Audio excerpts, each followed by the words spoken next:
The show is about to start in 5, 4, 3, 2, 1. This is Don't Fear Grit with Rob Taormina. Marketing strategies and advertising technologies to help you build a better business. Welcome back to the only show that matters on all of the interweb. That's right, we're talking about Don't Fear Grit. And in studio, I've got an amazing guest. We're staying consistent with our theme this year. It's all about interviews with leaders in the entrepreneurial space, in just general leadership space. And we've got a very special person. Noah, welcome to the show, my friend. Thank you, Rob, for inviting me. Yeah. I was very flattered that you did. Yeah. So just a little bit of background. So Noah, you're someone that I've known. We're like internet friends, by the way, Yes, right? internet friends. So we're internet Facebook. best friends. Yeah, Facebook. Besties. Yeah. For the last several years, we haven't met, and this was a great opportunity for us to finally meet. And I'm so glad that it's in this space, and we get to sort of talk about all the things that you're involved with, which you're involved with quite a few things, and you're doing some great work, and then some personal things as well. Because this guy's story, I think, is going to really inspire a lot of people, and I think he's got something to say that everyone needs to hear. This is like a very, very important episode, and again, everyone is going to learn something from his personal experiences. So by the way, I'm setting big expectation here, right?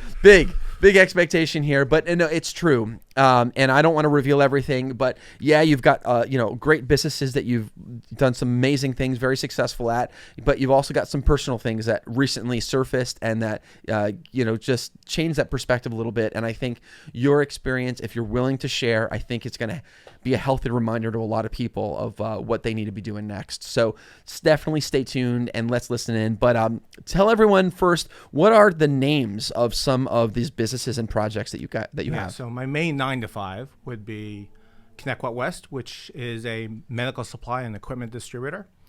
We service a lot of different agencies, healthcare agencies, and the state with products that people need, everyday products. And it's usually around the developmentally disabled or different kinds of making sure people stay healthy, which is going to be a theme of a few minutes. Exactly. We also have a not-for-profit youth triathlon team where we help kids get into the sport triathlon and excel. It's called Lightning Warriors. Mm-hmm. And as a side project, I like to do food reviews under Noah Eats. Love it. Just visit that channel when you get a chance. Don't forget to watch and subscribe. Yeah. So you got three really great things going on for you. And let's start with, I guess, that primary pipeline, right? You labeled it as your traditional 9-to-5. Yeah. How did you get started as a business owner? Let's go back to the Adam and Eve of your business here. When did it start? How did you choose this? Like, how did this happen? Yeah, that's an interesting story. So I would say my mom actually started the business 31 years ago, right? Actually 32 years ago. And, she did her due diligence. She took care of me and my brother and my sister until we were teenagers. And then she decided to branch out and wanted to start a business. But we've always been an entrepreneurial family. So my dad's always been in the restaurant business. Is that right? Yeah. Like he owned restaurants? Yeah, he owned restaurants. He built restaurants, sold restaurants. Oh, interesting. Okay. His main restaurant happened to be in Oakdale, which was called the Gold Mountain. Okay. So I still have people come up to me and say they miss his food. Oh, that actually kind of is cool, right? Yeah, I just recently had someone reach out to me because I was commenting about certain restaurants. Yeah. And they were like, "We know that you like food, and I used to go to your dad's restaurant." Oh my gosh. And I'm like, "Holy cow!" Okay. That's a lot of history. So a lot of history. Brings back memories, I'm sure. He's still doing well. Is that right? Did you work at the restaurants? Yeah, I worked at the restaurant. Did you really? Yeah, I worked at the restaurant. Wow. What did you do in the restaurants? I did the serving, of course. I didn't really cook. Okay. I would prep maybe. Yep. And do the takeout side and make sure orders are packaged. I was more on the operational side of things. Okay. So now, by the way, with your Noah Eats, now it makes more sense of why you're into the food, because you actually do have a food background. Yeah, I do. I have a good food background. My daughter went to school to be a baker from Culinary to America. Okay. Which is my next video that is out. Oh, is that right? Right now. Okay. So I did a video on that, and I always trying different types of things and Yeah. going here and there and then seeing if it's really worth going. Yeah. Sometimes it's usually not. Right. Okay. Sometimes it is, and you're happy. Yeah. So Okay. I like to share that. Yeah. Yeah. So you got these three projects / businesses, and some of them, I guess, are they hobbies? Are they also sort of revenue, sort of generated income producers for you? So in terms of the ConnectQuot West, which is my main source of income, Lightning Wars is a not-for-profit. I don't charge for my time. It's not about that. It's about giving back. A lot of it's got giving back because I got a lot from doing triathlons myself and seeing how my son excelled at it. Yeah. And I wanted to share that with the rest of the community. And that's where Lightning Wars came about. And No Eats is something that is more of a side project. Yeah. I like to see it grow a little bit and Yes. be self-sustainable. I like to build all my businesses or the things I do sustainable. So if something happens to me, Yeah. which can happen to all of us, Yeah. that it still continues on. Yeah. So there's a lot of legacy things that I like to see happen. Yeah. As I'm still around, kicking and Yeah. breathing. Thank God. On that subject, let's just talk a little bit about, I know over the past year you got some news, and what was that news, and how has it impacted your now approach to these projects? Did it change it? Are you still aligned with it? Yeah. So somewhat, especially during the last half of last year, when I learned about my diagnosis with thyroid cancer, a lot of it came with a lot of uncertainty because I still had to do a lot of testing, biopsies, figure out like what exactly I had, and it was thyroid cancer to begin with, right? They knew it right away, but they didn't really know the extent of it. So we go to the first doctor, and they explain that what I had was, it's a simple thing, right? And they would just remove half of it. I'm like, okay, cool. Not cool, but yeah, I understood that.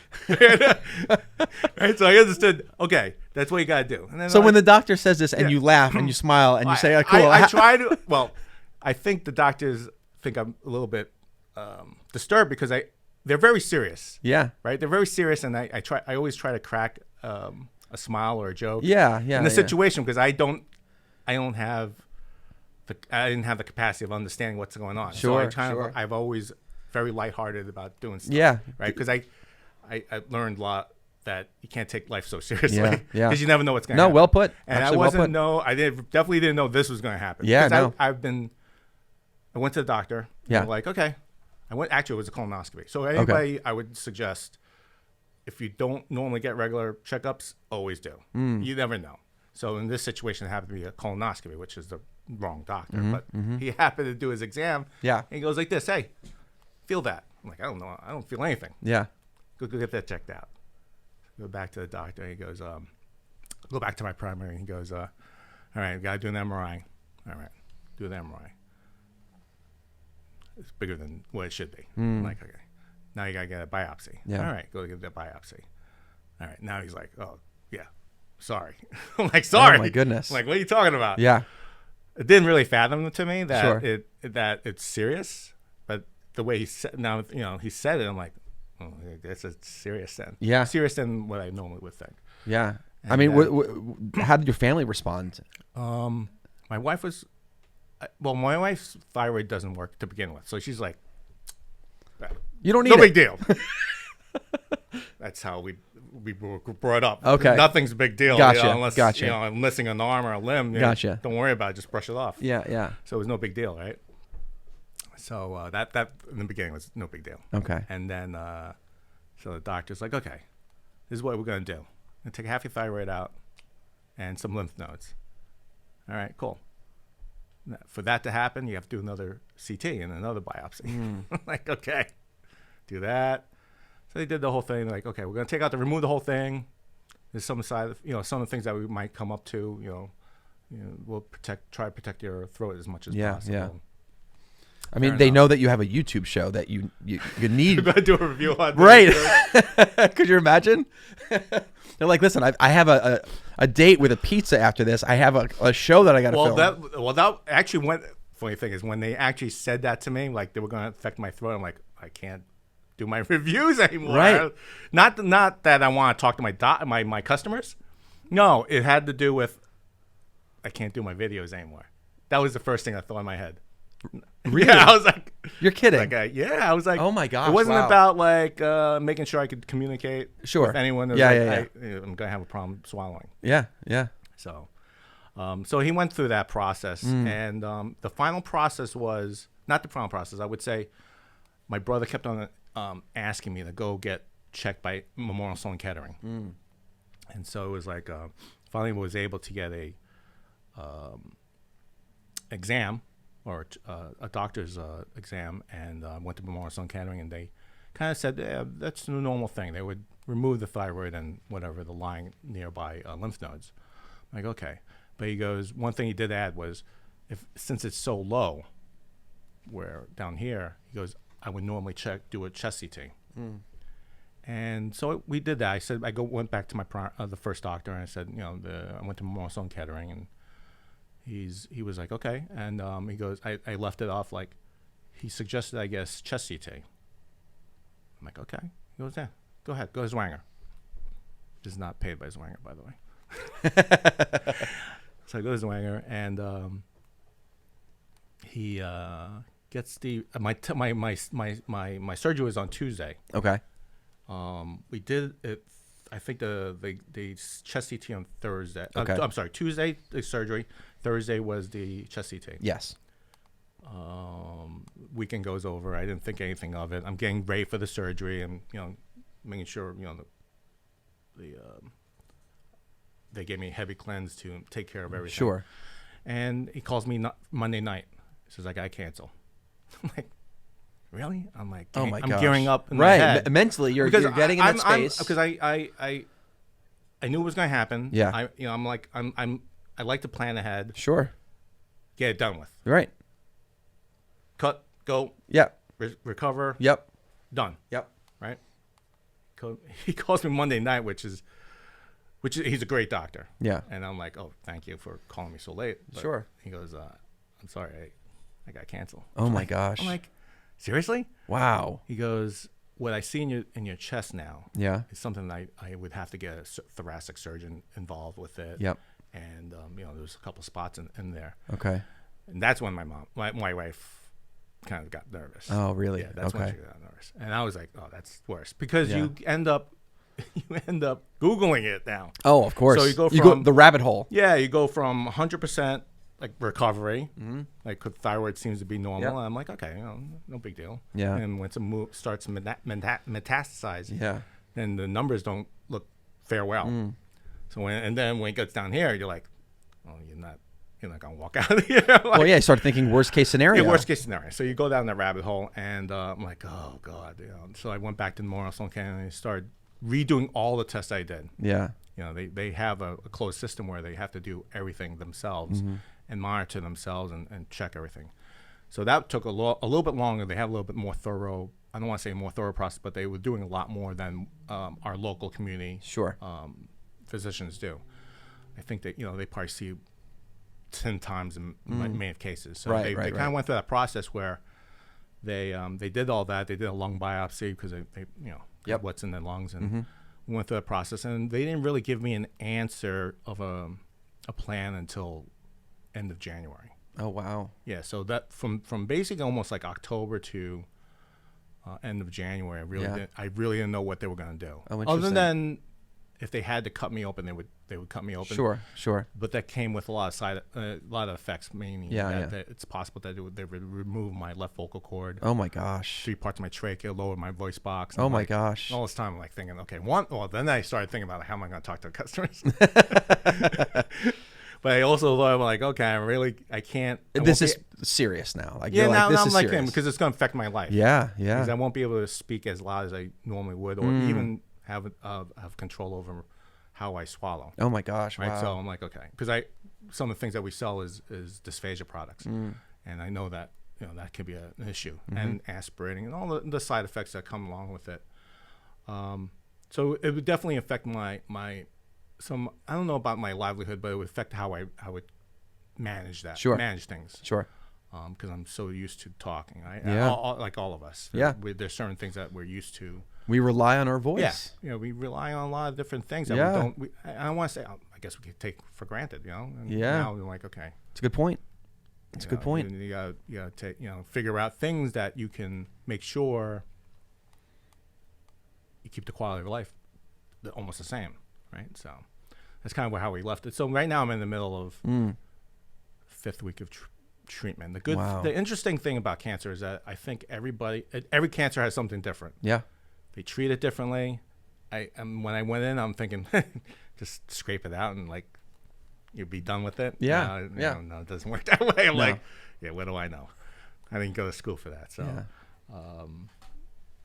it's been a process. Okay. And it's a journey that I look at it as like I could think back and then one biggest takeaway I would say is that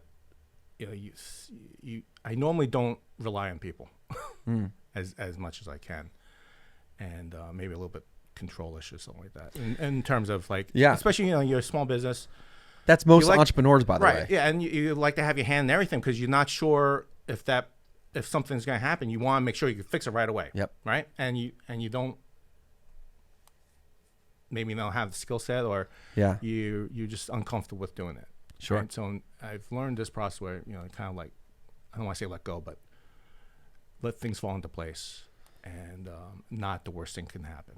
So far, Is that like a new mindset as a result of what you've been going through?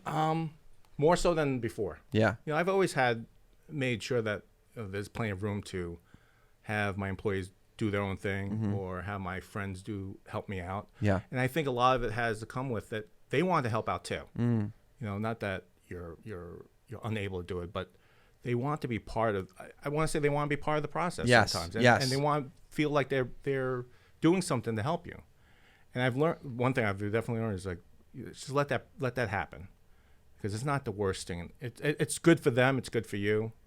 It relieves a lot of pressure on yourself, and they, people just like to help. I think. In my world, I think people like to help. Yeah. I've heard crazy stories where people don't help you. Well, yeah, no, and listen, you're fortunate to have a network of people around you that are, I'm really lucky that way. Yeah. I would say I'm lucky than most. Yeah. And being able to reach out or rely on others to do things that maybe I want to do. And one thing I've learned is that I definitely know over the past few years I don't know a lot of things, and I'm not good at a lot of things. Yeah, listen, a lot of things. Listen, we are all, I think, not able to do as much as we think, right? And the thing is, like earlier, you were saying that earlier on, I guess, in your entrepreneurial career or before this thing that you're dealing with, is that you try to do a lot, and I can relate to that myself, because I try to learn everything, like everything in my life. I try to learn how to do everything because. And I'm not saying this is the best approach, and it's definitely not the best approach. But because I want to be able to just problem solve and just get it done quickly. I don't want to have to waste time to explain it to someone else and have someone else do it or call someone else in. So I'm like, you know what? I'm going to learn how to do it all, so that in that moment I'm just going to do it. Yeah. And it's not actually long term. It's not the healthy approach. Right. It's not the right approach to do that. But I'm stubborn, and I'm this, I guess, a typical entrepreneur in that sense, where we try to wear all the hats. Yeah. I mean, for me, when my mom asked me to join her, she was really small and trying to figure things out. She just started. She asked me to join her, and I'm like, no. I'm like, you resisted. No, the first time she asked, maybe the second or third time, I also said no, because I was gearing my head around engineering and maybe doing management at UPS, and I was into that. I was like I really loved UPS. Oh wow! Yeah, I was working my butt off in UPS. So you're a fan of the show King of Queens? Yeah, of course. Okay. Have you met Kevin James? No, I haven't. He lives in the area. Yes, he does. Well, he's got to stop by. I know. We got to get him on the show. We got to get him on the show. I watched his special on Prime. Yeah, he's great. He's hilarious. I was watching. I'm like, okay, he's amazing. Yeah. Yeah. So I was like, I was in UPS, and they were doing something that I was like not happy with eventually, There was I went to school for engineering. Okay. And so they had this industrial engineering position being open. And I'm like, okay, I've been working here for a while, and it's a perfect match. And I have a degree in it. Yeah. Does not make sense to move me to this position. Oh, right. It's a no-brainer, Yeah, right? no-brainer. Yeah. I'm thinking it's no-brainer, but what do I know? I don't know anything about politics, about UPS. So, or was it politics? I don't know. Yeah. Or they wanted to keep me where I was doing a good job. Yeah, yeah, yeah. I don't think I was. But anyway, I had a good time there. And I got fed up one day. And I think it was actually, long story, the story, part of the story was, I was checking the belts for packages. One package had me on the side. I'm like, okay, I gotta go be a monkey and go climb up and get it, because we management does the sweep. Okay. So we go make sure there's no packages hanging out.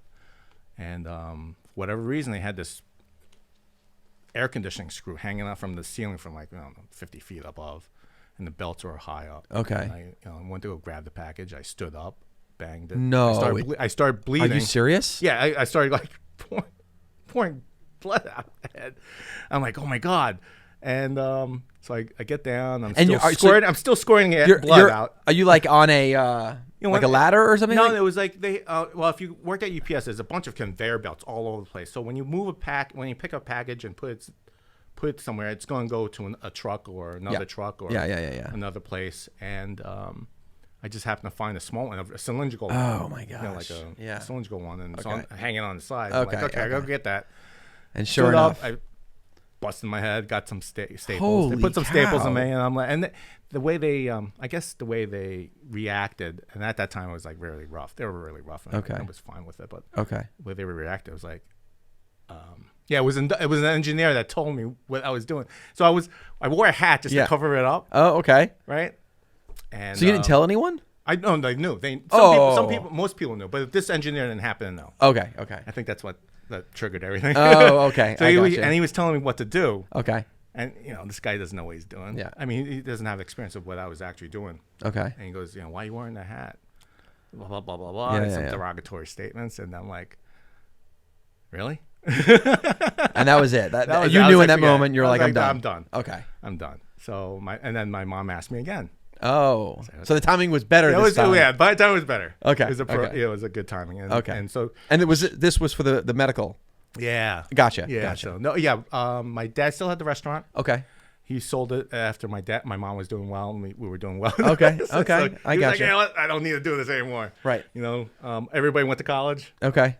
I'm good. Oh, okay. So All right. he stopped. He sold the restaurant. Oh, okay. Yeah, Gotcha. so my mom asked me to start up, and it was a simple. We were billing Medicaid and stuff like that, and simple transactions. A lot of B2C customers, simple things like that. It was small, and I went in there looking at like how to make it as easy as possible for me. Oh, is that right? I went in there trying to understand how can I streamline as much as possible, and I think that's a little bit, because I think that's a little bit my personality, where I'm like trying to like, can I push one button to make everything run? Yeah. Right. So I started programming different things in the system, making processes that were manually done, try to do it as automatic as possible. And at that time the computers weren't that powerful as they are now. Yeah. Yeah. But I still continue to do that process where I'm trying to figure out, can we make it as easy as possible with less touches? And I still do that today. Oh, is that right? Because it's something I like to do. Like trying to figure out like where the pain points. Yeah. Can we resolve it without manually doing it? If possible. Right. Right. And hopefully AI doesn't catch up to us. It's knocking on our door. Yeah, it's not gonna do it. Like I was talking to someone I was like, I was watching videos. It was like people still buy from people. I'm like, I don't know how long that's gonna happen. I know. I know. I think it's still true that people want to have that interaction. Yeah. But once you start taking out the interaction, it becomes a commodity. Yeah. That you don't need that anymore, and some people still need that touch. That's totally true, but we don't have to go very far back to have an example of what you're saying is happening. Just look at Amazon, right? So if we go back just 25 years, no one 25 years ago would have been like, something would be a disruptor to the traditional mall, right? That there's no way the traditional mall's here to stay. But we fast forward to today, and a lot of malls are ghost towns. Yep. They are empty lots, and there's no longer the traditional retail because businesses like Amazon came in, and even back then they would argue, well, people want to be able to physically touch the article of clothing or whatever the case may be, and Amazon has proven them wrong. And now people want convenience, right? That's how you want to streamline your business. People want to streamline their life. And so click of a button, in 24 hours, we get whatever we want to our doorstep. A little creepy, but the fact is, you're right. And now AI is going to make it even easier. Yep. It is. So it is a little scary. We got some time left though. Yeah, we do. It's not tomorrow. Yeah. It's not happening tomorrow, but yes, it's definitely knocking on our door. And listen, I'm using AI for a lot of elements of my businesses. I'm sure you're using some of it somewhere, right? Yeah. And so it's not all bad. It's not all scary. Some of it's going to help us. It's a good tool to use. It right? is. If you Yes. use it as a tool, it's good. Yes. If you use it for something else and you want to be really lazy about it, then it's not so good. Right. I mean, listen, you never know. Maybe it's going to be like Terminator, and Skynet's going to come over. I always say there's doomsday coming along all the time, so it can happen. You never know. Yeah. You never know. Yeah, it is true. It is true. So getting back to your story though, I guess a doomsday for your situation. So you got right now. I know you're going through it. Yeah. Right. And first today, are you feeling okay today? I'm feeling okay today. Okay. It's not. Sometimes I'm like, okay. A lot of the things, the side effects, I haven't experienced the side effects that they said that. I guess I'm a freak of nature. Yeah. You're a machine. Yeah. The thing is, with my diagnosis, they were surprised how long it progressed to even not having the symptoms that normally would happen. Surface symptoms. Yeah. Yeah. Technically, I shouldn't be talking right now. Oh my gosh. And I would have problem breathing. Really? Yeah. And they were like, I don't understand. It's all the pizza. Yeah, I hope so. So I'm like, I guess I'm used to whatever's here. Yeah. So long that I'm adjusted to it. Oh, okay. Okay. Okay. But they were really surprised that I was able to not have it found earlier. Yeah. And okay. So we'll see. But side effects haven't been too crazy so far. Yeah. It can propagate as the medicine starts getting into the system. Okay.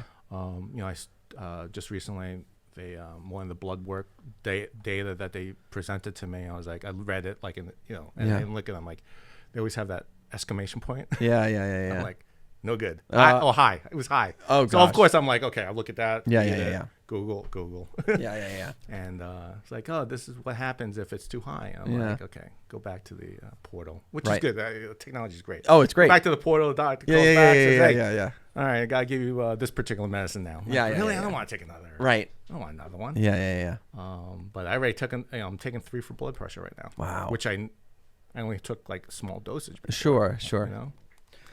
Well, the hard question. Yes. So you got, these great businesses and projects going on. You've got an amazing family. It seems like you really are close with your kids, right? Some of them. Some of them, right? Listen, not like you. I'm very happy that you have a great relationship with the small ones. Listen, we do our best, right? There's no manual that could possibly, right? I did think about that. Let me tell, I remember. So I've got the triplets, right? So. Yeah. And I remember when we were just about to have the kids and everyone was trying to give us advice, right? And all the advice that people gave didn't work. And what I've realized now my kids are 13, is ultimately you have to be present and you have to adapt, and you just, there's no manual for it. Yeah. You just got to do life, and it's hard. I'll be honest. Parenting, I've done a lot in life.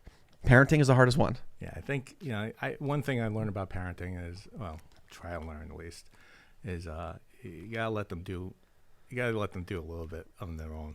Oh, that's so hard. Have them have their own experiences, yes. Because you could teach them as much as possible, but they're like, you and I probably grew up the same way. Like, we're not listening to anybody. Mm-hmm. And so why do we expect our kids to do the same thing? It's so true. It's so true. But like cutting that umbilical cord it's hard, especially like for my wife and whatnot. But it is hard. But So the hard question is, you got these great businesses, and this is a generation. One of them is a generational business, and you're really building your legacy in other areas too, and helping other families like the triathlon. Is it triathlon? Yeah, triathlon. Swim, right. bike, run. And you've got this incredible YouTube channel, right? So you're building this amazing legacy. You get hit with this hard news.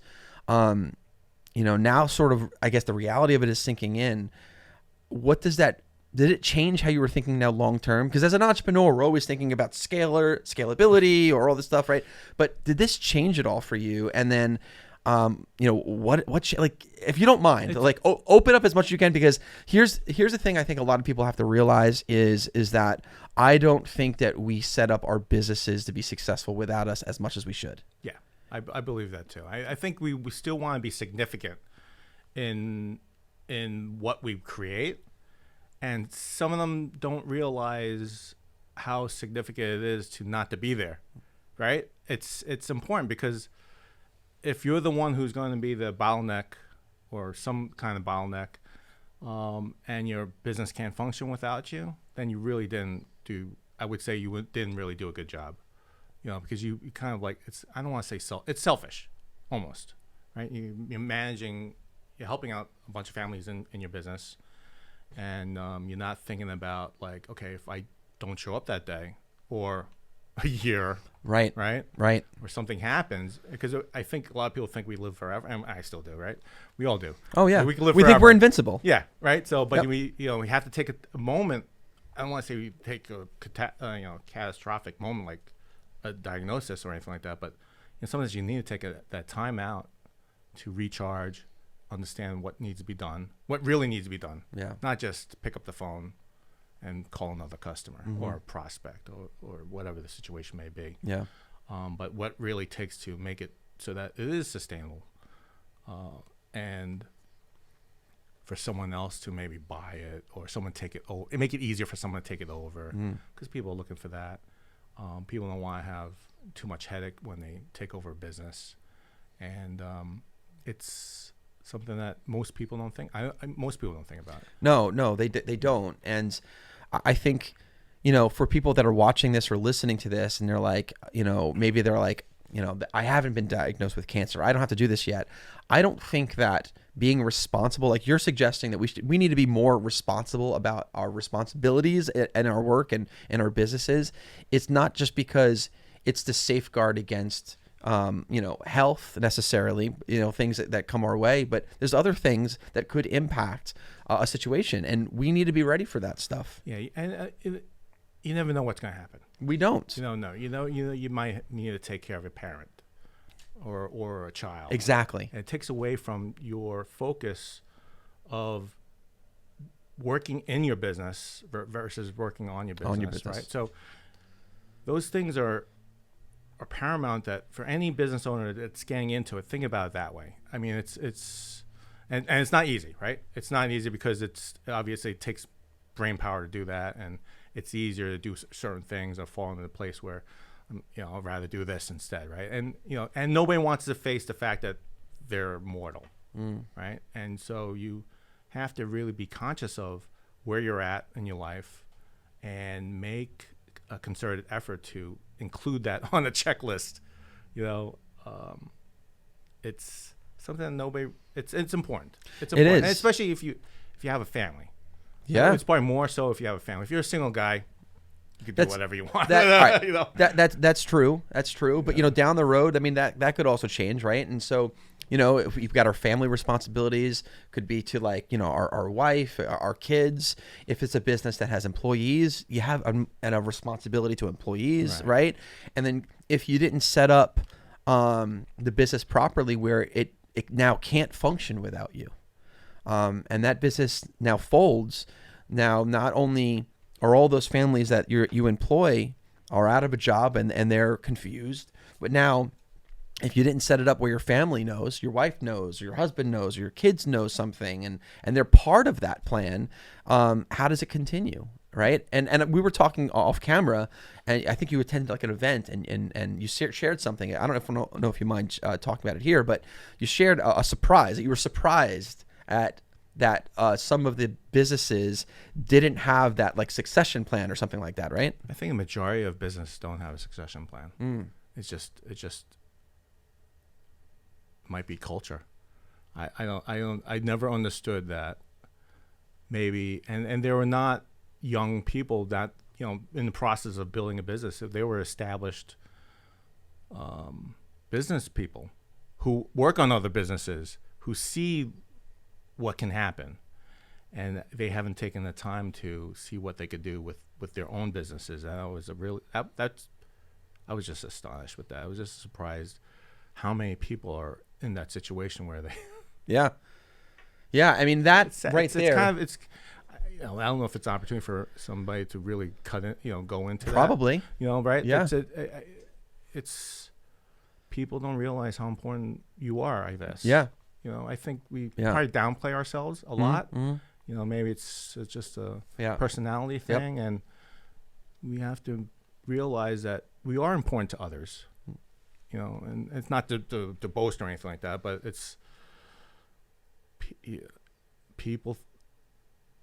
We are important to others. Yeah. It just is. Yeah. You don't realize it. I don't realize it. I still don't. Right. Yeah. I just kind of play it cool. And No, but, you're you know, right. People reach out to you like, you know, they'll say something that I said probably years before, and impacted what they do now. Yeah. Right. And when I started doing training for, let's say, the New York City Marathon. Yeah. Right. And still today is people like, it's because of you I started running. I'm like, really? Who knows? Yeah, I mean, you're making a really, really good point, and you're actually sending me like to a bunch of different places right now. That's not good. No, it is good because, you know, Stay focused, focused, okay. right? I know, ADD, whatever. I know. We probably took tangents already. I know, but to get to the point. It's true. In life, we never really know the extent of the impact around us, right? Whether it be just a simple conversation at a restaurant to our waitress and we just say something that's kind, we don't know that impact because we leave that moment, right? And even with employees, like I've got employees, you got employees, right? And, you know, sometimes we get into our routines and we forget, you know, the impact we're actually making on that employee's family by providing them a job and creating in a good culture, in a good working environment, you know, but you're right. People rely on us. And, you know, I have not really thought about that until right now, the way you're articulating it. And it's so true. That's terrible. I don't articulate that much. I don't know what you're talking about. Did you know that you were that wise? No. If you want to talk about someone wise, it's my dad. Oh, is that right? Yeah, my dad. He has the best. I need to record him. Is that right? I need to record. That's because I would say this. You know, maybe I didn't realize it when I was young, but as I got older, just sitting down with him and having dinner with him or anything like that, and thank God he's still around. My mom's still around. My wife's parents are still around, and we get to hang out with them. So this weekend was Chinese New Year, right? So we got to hang out with them a little bit, and just having him say some of the things that he says, normal people wouldn't say. But he just says it from the heart, and it's funny. It's hilarious. I always laugh because I think of like, who the heck would say something like that? Right? Yeah. But he Amazing. He says whatever he wants. Is that right? Not. So do you get your humor from him? Yeah, I think so. Yeah. Okay. Yeah, because I have to find something funny. Yeah. I mean, it could be the worst thing in the world. Like like I said before. You know, talking to the doctors so serious about it. And it's a serious thing because they have to respond the way they have to respond. Yep. And I'm trying to think of like things to say that would just have them like pause and like I try to make them smile. Of course. Yeah. Yeah. And my wife's on the corner, you know, making notes. I'm like, what the hell are you doing? She doesn't share your humor? No. So when she's taking the notes and and I ask those questions and the doctor's like, trying to be a straight face and trying to answer, and my wife's like, after we leave, she's like, what the kind of crazy questions are you asking? I'm like, I really want to know. I just, because it's out of left field. Yeah. And something that's always in my head, like I'm trying to figure out like different things, like, okay, what about this? Yeah. It's like playing it. You approach it like you're playing a game of chess. You got to think. I'm trying to figure. Yeah, right. Yeah. So if I'm playing chess, right? Yeah. I try to figure out like 10 moves ahead. Right. So asking questions that probably nobody else has asked them. Right, because you're already. Yeah. I got it. That's a good thing and a bad thing. Yes. Because I'm going down that rabbit hole sometimes, and you don't know when to stop, and it's important. Just don't. You gotta know when to pull back. Yeah. Say, okay, this is what I got. Right. Now I got to take it in. Right. 100%. Take it in. All right, I'll close this out. 2 more questions. We can spend a lot of time here, by the way. You've got amazing stories, but 2 more questions. One, I'm going to pull a random question that someone gave. So I had recently posted, I'm like, hey, I'm going to be interviewing some people. What are some questions you want to ask? So you're going to be in the hot seat. It's going to be a random question that I'm going to pick. I know. I saw that post. Oh, you did? All right. So you're going to get a random question that someone has. All right. But sure you want to hear the answer? Everyone. Are you kidding me? Oh, boy. It's not going to be Noah Eats. It's going to be Noah Talks. That's going to be your next show. You want me to, yeah, thank God. We'll see in 6 months from now. Yeah. Before we get that, we'll close with that one, though, is I would like, if you don't mind, just, again, some vulnerable sort of moment here. You're so polite. What's that? So polite. Listen, I'm trying to be sensitive here, and whatever you're comfortable with is fine. I'm open books most times. I know. But, for someone either that may have recently received similar news about their health like you did, or they're not, and they should be planning for something, right? One of the most dangerous things in life is not knowing what we don't know, right? And not planning for that. So if you don't mind, like, talk to them right now. Like, if they're an entrepreneur, what should entrepreneurs be doing for their business and for the future of their business that maybe they're not doing right now? Like, listen, you've got a lot of things you've done, and I think people are going to respect because you've got a successful primary business, you got a not-for-profit, you've got your YouTube channel, you're doing a lot of things that I think people are interested in. And what's the one thing that people are not doing that they should be doing right now? That's a long question. It's a very deep one, right? A deep one. Yeah. But I think I'll take a few hours to explain. No. Yeah. I think it's so important, though. Yeah, it is important. I think it's taking time. If I were to try to consolidate all that, I would take a moment to know where you're at, be very clear in your message, in what you want to put out in the world. Try to experience as much as possible, but more importantly, I would say, like, know your priorities. Be very clear on your priorities in terms of, like, what you want to do, and that's important. Building a business is good. I don't know if it's that important, right? Obviously, you want to have a health. You can't do anything without that. You want people to support you, right? Believe that you could do it, right? There's so many different things where we get distracted on the day-to-day, and it could be day-to-day could mean a lot for different people, whether it's doing an Excel spreadsheet, which I tend to do sometimes, trying to understand the data. Data is great, and it kind of gives you direction to where to go, but it doesn't give you the right the exact answer to do. But there's a lot of things that you want to consolidate, like, okay, basically what's important at the end of the day? What is really important to you? And then work backwards. Like, if it's important that unfortunately, there's a lot of people get divorced, right? And they don't realize how important that might be. Maybe it's good to get divorced, but I would say, if you're going to go into that arrangement, getting married and doing all that stuff, you want to make sure if that's important to you, just make sure that you take time to realize that you have to do certain things. And you have to integrate life.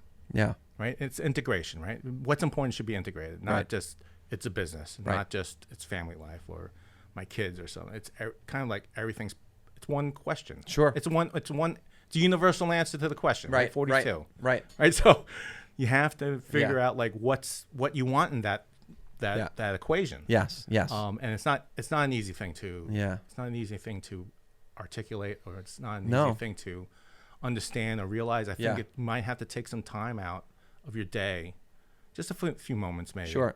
And it doesn't have to be every day, but once in a while you should probably take time out of the day and say, okay, just reset and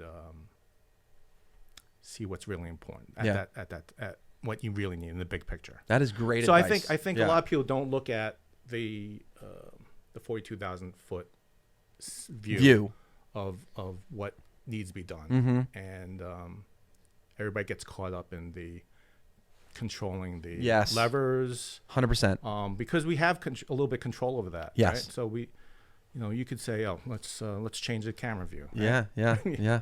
No, it's true. Which one's better? Yeah. That one. Yes. All right. There we go.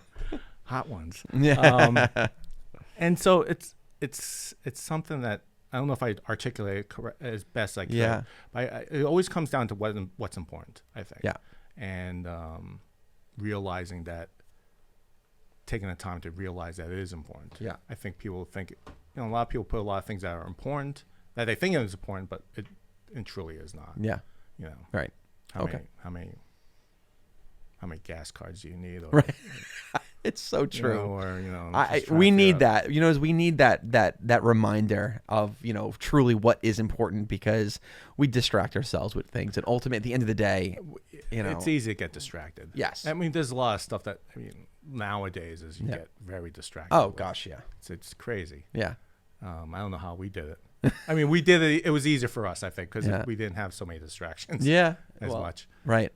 Well, that's true. A lot of things all we had was 2 channels, 3 channels. Yeah, I know. Now the options are endless. Yeah.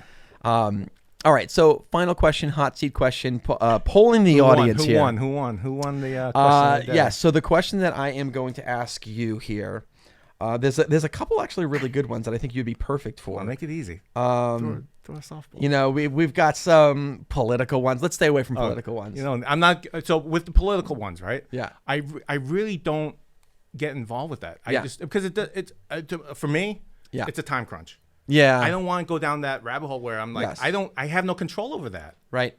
I have total no control over that. That's a great point, actually. It's true. It's just simple as that. Yeah. The question that I'm going to pick, actually, for you to answer, this is submitted by Kevin M. I'll say. I'm not going to say his last name. I didn't necessarily get his permission to say his last name, so I'll say Kevin Let's M. guess. Yeah. I'll look it up later. Well, there you go. So Kevin. Thanks, Kevin. Yeah. Kevin M. Asked, should Long Island become a state? Oh boy, I saw that question. Did you really? Yes, I did. I saw that question, and do I think it's kind of political? I think It's semi-political. It's a safe political question, though. You think it's safe? I think it's safe. I don't know about that. I don't know about that. I'm gonna branch off from. Let me New think York? about that. Should it branch as, let's say, become the 51st state? Okay. Yeah, I mean, upstate is different than Long Island. Yeah. So I look at Long Island as a great place to live. Yeah. Right. I look at Long Island as has a strong tourism. It Yes. has some industry that is applicable across the nation. It has very smart. We have very good school districts, smart people. At the same time, it comes at a cost, right? It's very expensive to live here. Very expensive. Very expensive to live here. A lot of people leaving, right? So I look at it as like, how do we make sure we stay relevant and important to people to stay, right? I think if we become our own state, we'll probably have a lot more people leave. Oh, interesting. That's an interesting perspective. I think a lot more people leave because it's just going to be way too expensive. I think there's a lot of people. And you know what? Hopefully I don't get hate mail. Yeah. But I think a lot of people on Long Island are very, let's put it politely. Think about this. How about this? Stubborn. I've grown up with Long Island being NIMBY. Okay. Not in my backyard. Okay. Like if you put something that's good for the community, somebody's going to say no. Okay. Right? Yeah. So I think we're kind of a little bit, it's a great place, but at the same time, we're a little bit closed Yeah. to the rest of the country. Yeah. And it's not good. I mean, we're very closely, look at it this way. And a lot of people still work in the city. Yeah. Right. So I don't know how you separate that. Yeah, that's true. I mean, so geographically, I think if we're getting like technical here, I would say Nassau and Suffolk County. Okay. Right? Okay, yeah. So technically, if I look at Long Island, I mean, I look at places that if they have some kind of, they could create jobs. Yeah. Right. I don't know if we could create that many jobs here. Yeah, I mean, well, you got some industry parks and there's, but you're right, because it's so expensive. We don't attract those big corporations. A lot of the industry parks are headquarters. That's a great point. That's Right? actually a great If I point. look at- if- We're not manufacturers. Yeah, we're not making that much. We're maybe warehousing stuff. Yes, that's a great point. We're not making that much Yeah. stuff. I think that question comes though from the fact that like as far as population wise, like I don't remember what the stat is, but like if you compare Long Island population to some of the other states, like we're one of the top like 12 states as far as exactly. population. And that's where that question comes from. Yeah. Okay. You know? I understand that. Population wise, yeah. I mean, we have a lot of people here. I mean, we're larger than Rhode Island. But like, do I want Long Islanders managing Long Island Expressway? Ooh. Right? Yeah. We really have problems with that route. That's true. That road. That is All true. right? And we have issues with that. I mean, we have issues with the train station. Everything. All right. Infrastructure is not as could be better. Yeah. So Noah says no. I don't think so. He's voting no for Long Island being a we state. get a lot of benefits from the city. Yeah, that's not true. even though there's a lot of issues with the city Yeah, itself. yeah. All right. Think, So I'm gonna add one more question here because it's not every day you get Bonus question. Yeah, we don't get to necessarily sit down with a real expert in pizza. So since I have since I have you, I'm taking advantage of this. I'm taking advantage of the fact that I have the world's leading expert.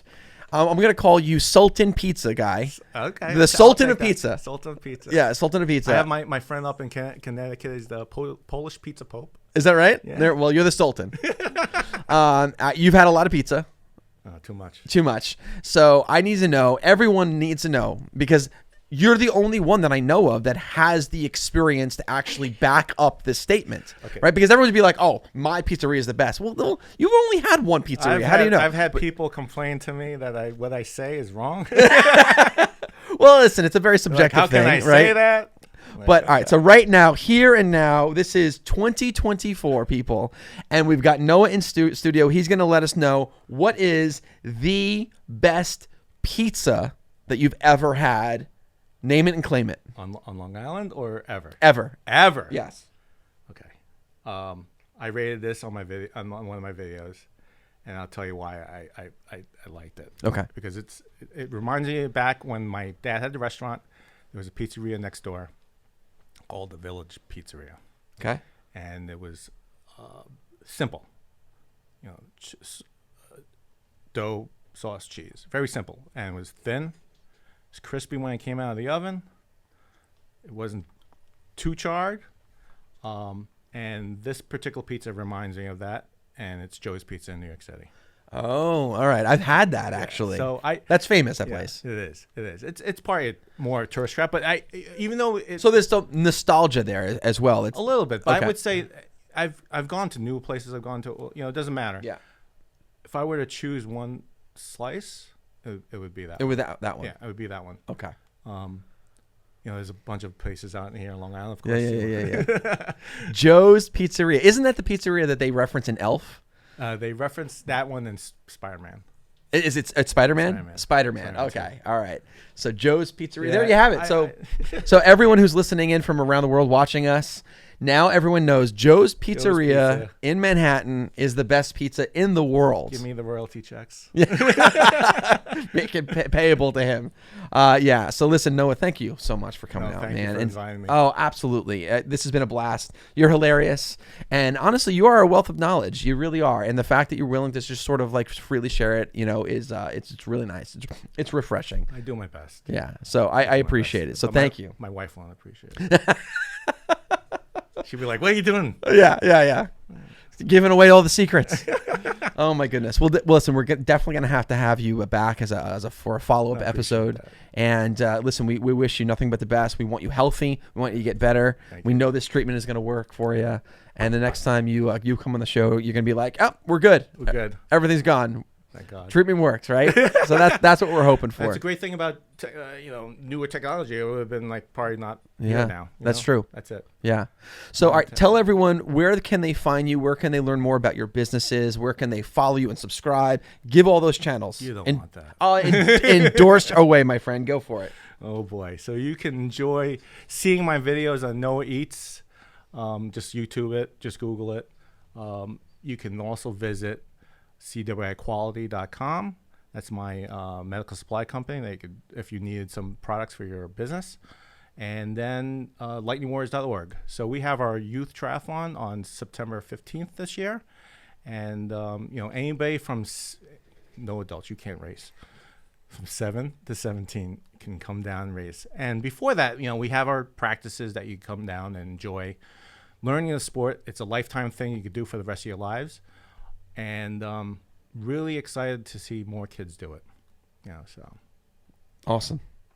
Thanks for sharing, my friend. Thank you. Everyone needs to go check out his stuff. 100%. I want everyone to subscribe to his YouTube channel. It is great because not only is he doing all the work and eating all the pizza for you guys. Too much. I would love to share it with everybody. But having this diagnosis, have been working on as much. Yes. So I have to curb back a little bit. Okay. But, getting back into so the routine. pizza's staying in a little bit longer. It's a little bit longer than normally would. But I want to I got to burn it off a little bit there more. You go. I had to cancel some races too. I won't be able to do some races this year. Yeah. But we'll see next year. Yeah. We'll see how it happens after the summer. Right. There you go. All right. Well, go subscribe to his channel, everyone. Let's support him in his journey, and let's definitely wish him the best as he heals up, because you're going to heal up, my friends. All right. Thanks again for joining us. Guys, as always, don't fear the process and don't fear grit. We'll see you next time.